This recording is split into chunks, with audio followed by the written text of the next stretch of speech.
আজকের মোটা বাচ্চাটি হয়তো আগামীকালকের ডায়াবেটিসের রোগী, উচ্চ রক্তচাপের শিকার বা আত্মবিশ্বাস হারানো একজন তরুণ। আপনি কি সত্যিই চাইবেন আপনার সন্তানের ভবিষ্যৎটাও এমন হোক? নিশ্চয়ই সেটা চাইবেন না। আজকের ভিডিওটা পুরোটা দেখুন। আজকের ভিডিওটায় আমি এই বিষয়টা পুরো বিস্তারিতভাবে আলোচনা করতে চলেছি। আমাদের সমাজে কিছু ভুল ধারণা আছে। আমরা অনেক সময় ভাবি আমাদের সন্তান যদি অনেক বেশি খায় তাহলে খুব ভালো থাকবে, সুস্থ থাকবে। আসলে বেশি খাওয়া মানেই ভালো থাকা নয়, সুস্থ থাকা নয়। সন্তান তার শরীরের চাহিদার থেকে যদি বেশি খেয়ে ফেলে তাহলে সেই বাড়তি ক্যালোরি জমে চর্বিতে রূপান্তরিত হয়, আর সেখান থেকে শুরু হয় ওবেসিটির যাত্রা। কী কী স্বাস্থ্য ঝুঁকি থাকতে পারে?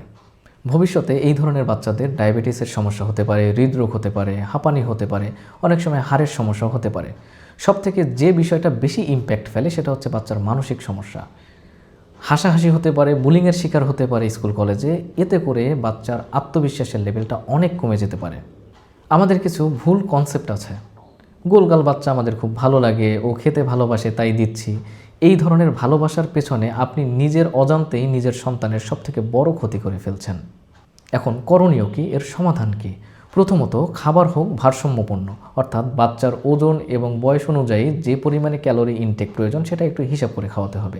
শাকসবজি, মাছ, মাংস সবই থাকুক তার খাদ্য তালিকায়। জাঙ্ক ফুড থেকে দূরে থাকতে হবে। প্রতিদিন খেলাধুলা করতে হবে, এক্সারসাইজ করতে হবে কমপক্ষে 1 ঘন্টা। এছাড়া মোবাইল, টিভি, ট্যাব অর্থাৎ স্ক্রিন টাইম যতটা নিয়ন্ত্রণে আনতে পারবেন ততটাই ভালো। আর অবশ্যই প্রতিদিন বাচ্চার ওজন এবং BMI হিসাব করে লিখে রাখুন একটি কাগজে। বাচ্চা মোটা না হয়ে সুস্থ থাক, ফিট থাক, আত্মবিশ্বাসী থাক, এটাই আমাদের কামনা হওয়া উচিত।